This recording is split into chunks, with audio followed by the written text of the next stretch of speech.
అందరికీ నమస్కారం. తెలుగు వాయిస్ ఛానల్కి స్వాగతం. ఈనాటి మన కథ పునర్జన్మ. ఆ రోజు మంగళవారం. విజయవాడలోని అమ్మవారి గుడి దగ్గర చెట్టు కింద ఒక ముసలి తల్లి కూర్చుని ఉంది. చూడటానికి మంచి కుటుంబానికి చెందినదిగానే ఉంది. కానీ ఆవిడ ముఖంపై ముడతలు, ఆవిడ ధరించిన పాతబడిన బట్టలు ఆవిడ బాధలో ఉందని చెబుతున్నాయి. అమ్మవారి దర్శనం కోసం ఆలయానికి వచ్చేవారు లేదా దారిలో వెళ్తున్నవారు ఎవరైనా ప్రసాదం ఇస్తే కడుపు నింపుకునేది. తన తల్లి తండ్రుల వర్ధంతి కావటంతో ప్రతి సంవత్సరం లాగే ఈరోజు కూడా శ్రవణ్ దేవాలయానికి వచ్చాడు. పేదలకు అన్నదాన కార్యక్రమం ఏర్పాటు చేశాడు. శ్రవణ్ తల్లి తండ్రులు 3 సంవత్సరాల క్రితం రోడ్డు ప్రమాదంలో మరణించారు. అప్పటి నుండి అతను ఒంటరిగానే ఉంటున్నాడు. తల్లి తండ్రులు చనిపోయే సమయానికి కంప్యూటర్ ఇంజనీరింగ్ చివరి సంవత్సరం చదువుతున్నాడు శ్రవణ్. ఇప్పుడు నా అనేవారు ఎవరూ లేరు, కానీ తండ్రి సంపాదించిన ఆస్తి, తల్లి తండ్రులు ఇచ్చిన విలువలే అతనితో ఉన్నాయి. ఇంజనీరింగ్ ఫైనల్ ఇయర్ అయిపోయాక ప్లేస్మెంట్లో చాలా మంచి ఉద్యోగం వచ్చింది. ఒక పేరున్న కంపెనీలో ఉద్యోగం చేస్తున్నాడు. ఈరోజు తల్లి తండ్రి వర్ధంతి కారణంగా దేవాలయంలో పేదలందరికీ భోజనాలు ఏర్పాటు చేశాడు. అక్కడ పని ముగించుకొని తిరిగి ఇంటికి వెళ్తున్న సమయంలో చెట్టు కింద కూర్చున్న ముసలి తల్లిని గమనించాడు. శ్రవణ్ ఆవిడను చూడగానే ఆవిడ ముఖంలో ఆకర్షణ, ఆప్యాయత కనిపించాయి. అతని తల్లి వయసున్న ఆవిడను చూడగానే దగ్గరగా వెళ్ళి పలకరించాలనుకున్నాడు. కాసేపు వెళ్ళాలా వద్దా అని ఆలోచించి చివరికి వెళ్ళాడు. అమ్మా, భోజనం చేశారా? అడిగాడు శ్రవణ్. ముసలావిడ చాలా దిగులుగా కూర్చుని ఉంది. ఆవిడ ఏమీ సమాధానం చెప్పలేదు. ఇది గుడి ప్రసాదం, తినండి అని తన చేతిలోని ప్రసాదం ఆవిడకు అందిస్తూ చెప్పాడు శ్రవణ్. ముసలి తల్లి అతని వైపు చూసి చెయ్యి ముందుకు చాచింది. ముసలి తల్లికి కాస్త ప్రసాదమిచ్చి ఆవిడతో పాటు శ్రవణ్ కూడా చెట్టు కింద కూర్చొని ప్రసాదం తినడం మొదలుపెట్టాడు. కాసేపటికి, అమ్మా, మిమ్మల్ని చూస్తుంటే మధ్యతరగతి వారిలా ఉన్నారు, కానీ ఈ చెట్టు కింద ఎలా అని అడిగాడు. ఆవిడకు సమాధానం ఇవ్వటం ఇష్టం లేదు. అందుకే మౌనంగా కూర్చుంది. సమాధానం కోసం వేచి చూసి, అమ్మా చెప్పండి, సాధ్యమైతే సహాయం చేస్తాను, ఏం జరిగింది అడిగాడు శ్రవణ్. కళ్ళ నుండి అప్రయత్నంగా కారుతున్న కన్నీటిని తుడుచుకుంటూ, నా పేరు అన్నపూర్ణ, మా వారు రాజేంద్ర, ఒక కొడుకు శ్రీను. మా వారు బట్టల బిజినెస్ చేసేవారు. మేము కాకినాడలో నివసించేవాళ్ళము. అక్కడ సొంత ఇల్లు ఉంది. అనారోగ్య కారణంగా నా భర్త చనిపోయారు. అప్పటిదాకా అణిగిమణిగి ఉండే కొడుకు కోడలు నా భర్త చనిపోయాక నన్ను ఇంటి నుండి బయటికి గంటేయడానికి చాలా ప్రయత్నాలు చేశారు. ఒకరోజు మా అబ్బాయి ఇలా అన్నాడు, అమ్మా, చాలా రోజుల నుండి అడుగుతున్నావు కదా విజయవాడ కనకదుర్గమ్మ వారిని దర్శించుకోవాలని. ఈరోజు నేను నిన్ను తీసుకెళ్తాను అని ఇక్కడికి తీసుకొచ్చాడు. అమ్మవారి దర్శనమయ్యాక మా అబ్బాయి నన్ను కారులో తీసుకొచ్చి ఈ చెట్టు కింద కూర్చోపెట్టాడు. ఏదో ముఖ్యమైన పని మీద వెళ్తున్నానని, రావడానికి కాస్త ఆలస్యమైనా ఇక్కడే ఉండమన్నాడు. ఉదయమనగా వెళ్ళాడు, సాయంత్రానికి కూడా తిరిగి రాలేదు. అప్పుడే నా కొడుకు నన్ను ఇక్కడికి ఎందుకు తీసుకొచ్చాడో అర్థమయ్యింది. ఈ రోజుటితో 10 రోజులు పూర్తవుతుంది. చేతిలో చిల్లి గవ్వలేని నేను ఎక్కడికి వెళ్ళను? అందుకే ఇక్కడ దొరికింది తింటూ, దుర్గమ్మ దయవలన ఎప్పటికైనా నా కొడుకు వచ్చి తీసుకెళ్తాడేమో అని ఎదురు చూస్తూ ఇక్కడే ఉంటున్నాను అనింది ఆవిడ. అన్నపూర్ణ గారు చెప్పింది అంతా విన్న శ్రవణ్కు చాలా బాధ కలిగింది. ముసలి తల్లితో కలిసి భోజనం చేశాడు. తల్లి తండ్రుల మరణానంతరం ఒంటరివాడైన శ్రవణ్కు చాలా కాలం తర్వాత ఇంటి సభ్యులతో కలిసి భోజనం చేసినట్టు అనిపించింది. నిజానికి ప్రతి సంవత్సరము ఈరోజు తన స్నేహితులతో కాలక్షేపం చేస్తూ తన బాధను తగ్గించుకోవడానికి ప్రయత్నించేవాడు శ్రవణ్.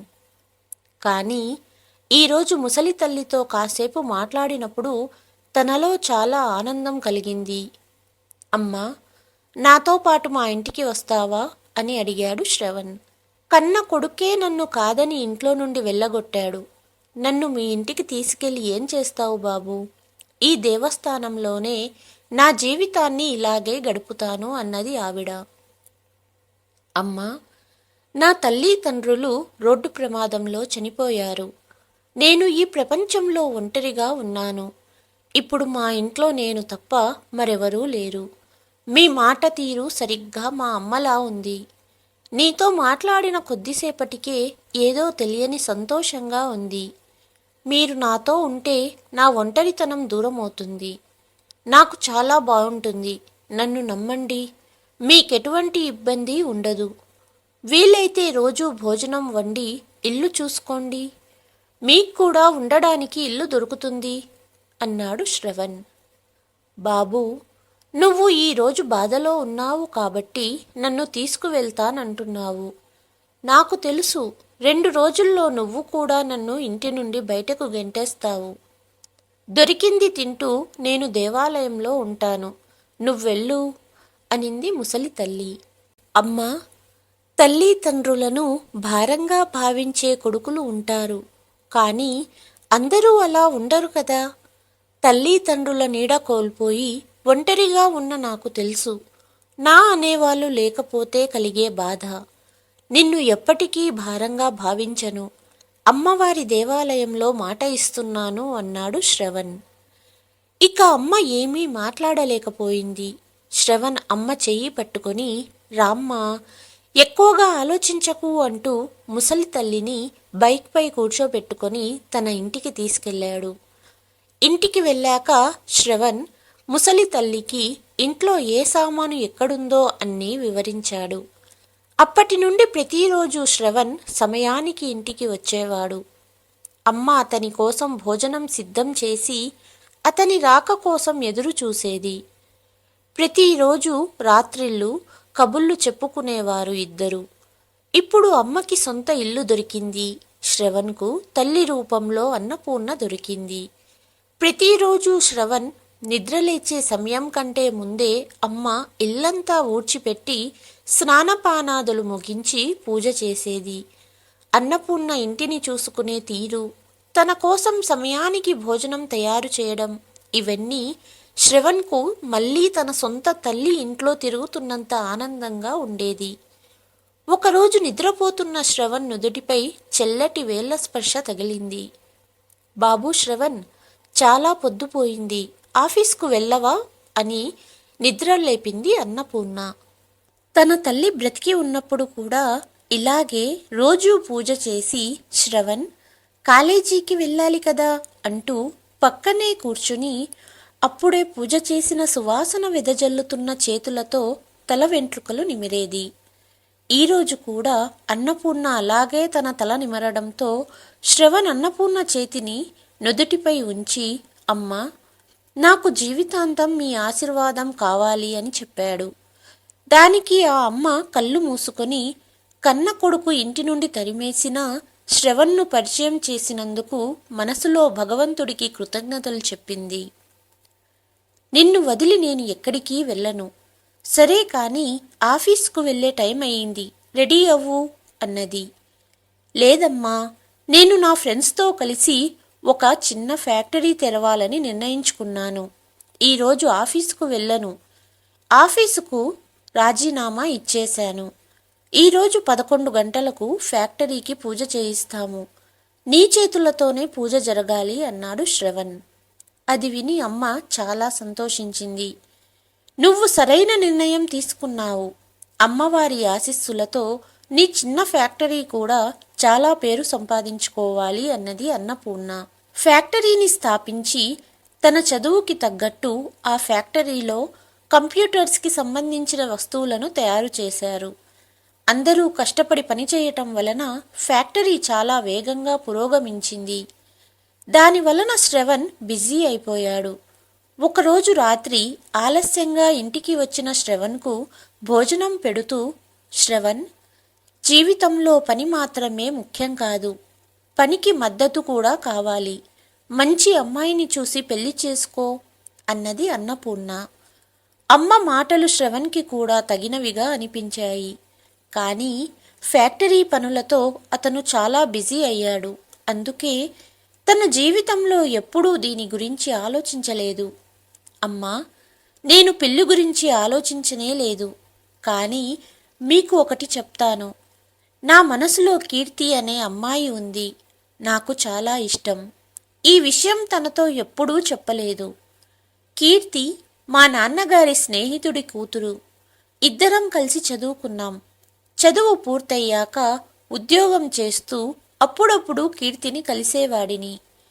కీర్తి స్వభావం, మాట్లాడే విధానం నాకు చాలా ఇష్టం. నువ్వు తనను తప్పకుండా ఇష్టపడతావు అన్నాడు శ్రవణ్. నీ ఇష్టమే నా ఇష్టం. తప్పకుండా కీర్తి తల్లిదండ్రులతో మాట్లాడదామని మరుసటి 2 రోజులకు అన్నపూర్ణ శ్రవణ్తో కలిసి కీర్తి ఇంటికి వెళ్ళి కీర్తి తల్లిదండ్రులతో మాట్లాడి శ్రవణ్ కీర్తిల పెళ్లి గురించి ప్రస్తావించింది. కీర్తి తండ్రికి శ్రవణ్ చాలా కాలం నుంచి తెలుసు. శ్రవణ్ గుణగణాలు, అతని నడవడిక అన్నీ తెలుసు కాబట్టి కీర్తి తండ్రి వెంటనే పెళ్లికి ఒప్పుకున్నారు. తరువాత 3 నెలల్లో మంచి ముహూర్తం చూసి కీర్తి శ్రవణ్ల పెళ్లి చేశారు పెద్దలు. శ్రవణ్తో కలిసి అత్తగారింటికి వచ్చింది కీర్తి. మొదట అన్నపూర్ణ కాస్త భయపడింది. చదువుకున్న అమ్మాయి ఎలా ఉంటుందో ఏమో, తనను అత్తగా స్వీకరిస్తుందో లేదో అని అన్నపూర్ణ భయపడింది. కానీ కీర్తిని తన సొంత కూతురి కంటే ఎక్కువగా చూసుకునేది. కీర్తి మనసులో ఉన్న ప్రతి విషయం తెలుసుకుని జాగ్రత్తలు చెప్పేది. ఇలా అన్నపూర్ణ కీర్తి గురించి, ఇంటి గురించి, శ్రవణ్ గురించి చూపిస్తున్న ఆప్యాయతకు కీర్తి ముగ్ధురాలయ్యింది. సమయం గడుస్తూ ఉండగా ఇంట్లో 2 కవలలు పుట్టారు. ఒక అబ్బాయి, ఒక అమ్మాయి. శ్రవణ్ ఇంట సంతోషం వెళ్ళి విరిసినట్లయింది. ఇప్పుడు అమ్మ నిజంగానే నానమ్మ అయిపోయింది. ఇప్పుడు ఆమె బాధ్యత శ్రవణ్ కీర్తి కాదు, మనవడు మనవరాలు. నానమ్మ గదిలోనే 2 పిల్లలు పడుకునేవారు. ఎక్కువ సమయం నానమ్మతోనే గడిపేవారు. పిల్లలు 2 అమ్మ ప్రేమ నీడలో ఉంటూ ఆమె నీడలోనే ఎదగాలని శ్రవణ్ కీర్తిల అభిప్రాయం. తమ పిల్లల బాధ్యతను అమ్మకు అప్పగించారు. కీర్తి తన భర్త శ్రవణ్కి పనిలో సాయం చేసేది. దీనివల్ల అతని ఫ్యాక్టరీ కొత్త శిఖరాలకు చేరుకుంది. ఫ్యాక్టరీ బ్రాంచెస్ ఇప్పుడు దేశంలోని వివిధ నగరాల్లో స్థాపించబడ్డాయి. అందులో వేలాది మంది ఉద్యోగులు పనిచేస్తున్నారు. మరోవైపు అమ్మను దేవాలయం వద్ద వదిలేసిన కొడుకు శ్రీను తన తల్లి పట్ల తను వ్యవహరించిన తీరు, ఇంట్లో గొడవలు, మాట వినని భార్య, ఇలా ఇంట్లో అన్ని సమస్యలతో మనోవేదన పడుతున్నాడు. మరోవైపు అతని భార్య ఇష్టప్రకారం ఖర్చు చేసేది. స్నేహితులతో పార్టీలంటూ, టూర్లంటూ ఇష్టం వచ్చినట్టు వ్యాపారం నుండి డబ్బును ఖర్చు చేయడం వల్ల తండ్రి స్థాపించిన వ్యాపారం నష్టాల్లో కూరుకుపోయింది. చివరికి వ్యాపారాన్ని మూసివేయవలసి వచ్చింది. శ్రీను కుటుంబం కొన్ని రోజులు చాలా కష్టాల్లో గడిపింది. ఇప్పుడు శ్రీను మరియు అతని భార్య చాలా దీనావస్థ గడుపుతున్నారు. వారి నిత్యావసరాలను తీర్చుకోవడానికి కూడా వారి వద్ద డబ్బు లేదు. శ్రీను స్నేహితుడు ఒక పెద్ద కంపెనీలో పనిచేస్తున్నాడు. అతని సిఫార్సుతో శ్రీను కూడా అదే కంపెనీలో ఉద్యోగం దొరికింది. శ్రీను కంపెనీలో చాలా శ్రద్ధగా పనిచేస్తున్నాడు. ఒకనాడు శ్రీను కంపెనీలో ఫ్యాక్టరీ వార్షికోత్సవం జరుపుతున్నారు మరియు ఉద్యోగులందరికీ వారి సామర్థ్యం ఆధారంగా అవార్డులు పంపిణీ చేస్తారని తెలిసింది. ఫ్యాక్టరీ ఫంక్షన్ ప్రారంభమైంది మరియు కంపెనీ యజమానితో ముఖాముఖి సమావేశం కావడం శ్రీనుకు ఇదే మొదటిసారి. మేనేజింగ్ డైరెక్టర్ తన భార్య, తల్లి మరియు పిల్లలతో ఫంక్షన్కి వచ్చాడు. ఫంక్షన్ ప్రారంభమైంది. అవార్డు పంపిణీ చెయ్యమని కంపెనీ డైరెక్టర్ని అభ్యర్థించారు నిర్వాహకులు. శ్రవణ్ కంపెనీ గురించి మాట్లాడుతూ, ఈరోజు మా కంపెనీ ఇంత ఘనత సాధించడానికి ప్రతి ఒక్క ఉద్యోగి ఇందులో భాగమే. మా సంస్థ తక్కువ టైంలో ఇంత సక్సెస్ కావడానికి మా అమ్మగారి ఆశీర్వాదం మరియు అమ్మ ప్రోత్సాహమే తోడుగా ఉండడంతో సాధించగలిగాను. అందుకే అమ్మను అవార్డు పంపిణీ చేయమని కోరుకుంటున్నాను అని అమ్మను పిలిచాడు. ఉద్యోగుల పేర్లు ప్రకటించడం మొదలుపెట్టారు. అమ్మ ఉద్యోగులకు ఒక్కొక్కటిగా అవార్డులు ఇచ్చింది. అప్పుడే ఒక పేరు ప్రకటించారు. శ్రీను మూలాల. ఎదురుగా వస్తున్న వ్యక్తి సుపరిచితుడులాగా కనిపించాడు. దగ్గరగా వచ్చినప్పుడు అతన్ని చూసింది అన్నపూర్ణ. అతను ఎవరో కాదు, దేవాలయం సాకుతో తల్లిని మోసం చేసిన కొడుకు శ్రీను. శ్రీనును చూసిన ఆవిడ ముఖంలో ప్రేమ ద్వేషం కలగలిసిన భావనలు కనిపిస్తున్నాయి. శ్రవణ్ అమ్మవారి సన్నిధిలో నన్ను చూడకపోతే ఈ పాటికి నేను బాధతో చనిపోయేదానిని. లోకం చాలా వేగంగా తిరుగుతున్నట్లు అనిపించింది అన్నపూర్ణకు. అతి కష్టంతో తనని తాను కంట్రోల్ చేసుకుని శ్రీనుకి అవార్డు చేతికిచ్చింది. అవార్డు ఇచ్చిన వెంటనే ముఖం చాటేసింది. తల ఎత్తి శ్రీను ఆవిడని చూశాడు. తల్లిని ఆ స్థానంలో చూసిన శ్రీను వెంటనే స్టేజీ మీద అందరి ముందు తన తల్లి పాదాలు పట్టుకున్నాడు. అమ్మా, నా తప్పుకు భగవంతుడు నన్ను శిక్షించాడు. ఇక నువ్వు లేకుండా నేనుండలేను. అమ్మా, మన ఇంటికి వెళ్దాం రా అని తల్లిని వేడుకున్నాడు. నన్ను గుడి బయట వదిలి వెళ్ళిన రోజునే నా కొడుకు చనిపోయాడు. ఈరోజు నేను మీ అమ్మను కాదు, నువ్వు నా కొడుకు కాదు అని అవార్డు పంపిణీ మధ్యలో వదిలేసి స్టేజీ కింద అందరితో పాటు కూర్చుంది అన్నపూర్ణ. శ్రీను క్షమాపణలు చెబుతూనే ఉన్నాడు కానీ అమ్మ అతని వైపు కూడా చూడలేదు. అంతలో సెక్యూరిటీ సిబ్బంది శ్రీనుని బయటికి తీసుకెళ్లారు. ఎవరమ్మా అతను? అడిగాడు శ్రవణ్. సమయం వచ్చినప్పుడు చెప్తాను అంటూ శ్రవణ్తో కలిసి ఇంటికి వెళ్ళిపోయింది అన్నపూర్ణ. శ్రీనుకి తన తల్లి అంటే చాలా ఇష్టం కానీ భార్య వల్ల తల్లితో చాలా దారుణంగా ప్రవర్తించడం జరిగింది. ఆ విషయాలు అమ్మ ఎప్పటికీ మర్చిపోలేదు. తల్లి కోసం ఎదురుచూపులు, పాపపుణ్యాల వల్ల గుండెల్లో ఎన్నో గాయాలు, ప్రతిక్షణం అమ్మ జ్ఞాపకాలు శ్రీనును వెంటాడుతూనే ఉన్నాయి. ఒక ఆదివారం అతని భార్య మమతతో కలిసి స్కూటర్పై రామాలయానికి వెళ్ళాడు శ్రీను. భగవంతుడి విగ్రహం ముందు కళ్ళు మూసుకుని చేతులు జోడించి నిలబడ్డాడు. దేవుడు కూడా తన వంక చూస్తున్నట్లుగా, అతను చేసిన ఘోర పాపానికి దేవుడు కూడా అతనిని చూసి నవ్వుతున్నాడు అనిపించి భయంతో కళ్ళు తెరిచాడు. దేవాలయం నుండి తిరిగి వస్తుండగా ఎదురుగా వస్తున్న లారీ స్కూటర్ని ఢీకొట్టింది. భార్యాభర్త ఇద్దరి పరిస్థితి విషమంగా ఉంది. అతని వెన్నెపూస విరిగింది మరియు ఆవిడ కాలు విరిగింది. ఆమె లేచి నడవలేకపోతుంది. ఆమె స్పృహలోకి వచ్చినప్పుడు బిగ్గరగా ఏడవడం ప్రారంభించింది. ఇప్పుడు వారిని చూసుకోవటానికి ఎవ్వరూ లేరు. ఇద్దరు పిల్లలు ఒంటరిగా ఇంట్లో ఉన్నారు. శ్రీను స్నేహితుడు జరిగిన సంఘటన గురించి సమాచారం కంపెనీ యజమాని శ్రవణ్కి ఫోన్ చేసి చెప్పాడు. శ్రవణ్ ఫోన్లో మాట్లాడుతుండగా అమ్మ అక్కడే కూర్చొని బ్రేక్ఫాస్ట్ తింటుంది. శ్రీను పేరు విని ఏం జరిగిందని శ్రవణ్ని అడిగింది. శ్రవణ్ పరిస్థితి అంతా అమ్మకు చెప్పాడు. అతని కంపెనీ ఉద్యోగి అయిన శ్రీను ప్రమాదానికి గురై తీవ్రంగా గాయపడ్డాడని చెప్పాడు. విషయం తెలుసుకున్న అమ్మకు కళ్ళల్లో నీళ్లు కారుతున్నాయి. అమ్మ ఏడవడానికి కారణమడిగాడు శ్రవణ్. తన గతమంతా చెప్పింది అన్నపూర్ణ. శ్రీను నా కొడుకే అని ఏడ్చింది. కొడుకు చాలా నిస్సహాయంగా మంచం మీద పడి ఉన్నాడు కాబట్టి అమ్మ తన కొడుకు కోడలు దగ్గరికి కొంత సమయం వెళ్లాలనుకుంది. శ్రవణ్తో చెప్పింది. శ్రవణ్ కూడా అంగీకరించాడు మరియు అమ్మకి బోలెడంత డబ్బు ఇచ్చి మరుసటి ఉదయం స్వయంగా కొడుకు కోడలు ఉన్న హాస్పిటల్ దగ్గర వదిలేశాడు. ఆ తర్వాత అమ్మ తన కొడుకు కోడలిని మంచి హాస్పిటల్లో చేర్పించింది. అక్కడ వాళ్ళని చూసుకుంటూ అలాగే ఇంటి వద్ద పిల్లల బాగోగులు కూడా చూసుకుంది. కొద్ది రోజులకు శ్రీను కోలుకున్నాడు.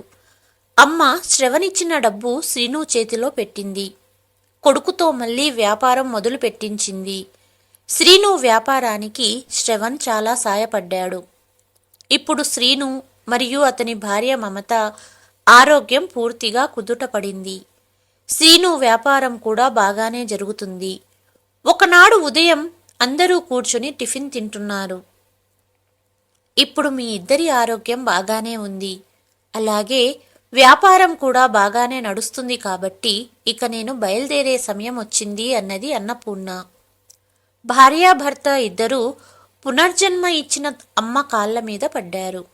మేము చేసిన తప్పుకు దేవుడు మమ్మల్ని శిక్షించాడు. ఇంకా నువ్వు కూడా శిక్షించకమ్మా, ఇక్కడే మాతో పాటే ఉండు అన్నాడు శ్రీను. అత్తయ్య, ఇంకోసారి ఇలాంటి తప్పు జరగదు, ఉండిపోండి అంటూ మమత ఏడ్చింది. ఇద్దరూ అమ్మను వెళ్ళనీయకుండా ఆపడానికి ప్రయత్నించారు. కానీ నా కొడుకు శ్రవణ్ నన్ను పిలుస్తున్నాడు, నేను వెళ్ళాలి అనింది అన్నపూర్ణ. ఇద్దరూ తల్లిని చాలా ఒప్పించడానికి ప్రయత్నించారు. కానీ అమ్మ ఆగలేదు. అంతలోనే తన కొడుకు శ్రవణ్ అమ్మను తీసుకువెళ్లాలని కారుతో ఇంటి బయట చేరుకున్నాడు. శ్రవణ్తో కలిసి అమ్మ వెళ్ళిపోయింది. ఈ కథపై మీ అభిప్రాయాన్ని కామెంట్ రూపంలో తెలియచేయండి. ఈ కథ కనుక మీకు నచ్చితే please like, share and subscribe to Telugu voice. మరుసటి కథతో మళ్ళీ మీ ముందుకు వస్తాను. అంతవరకు సెలవు.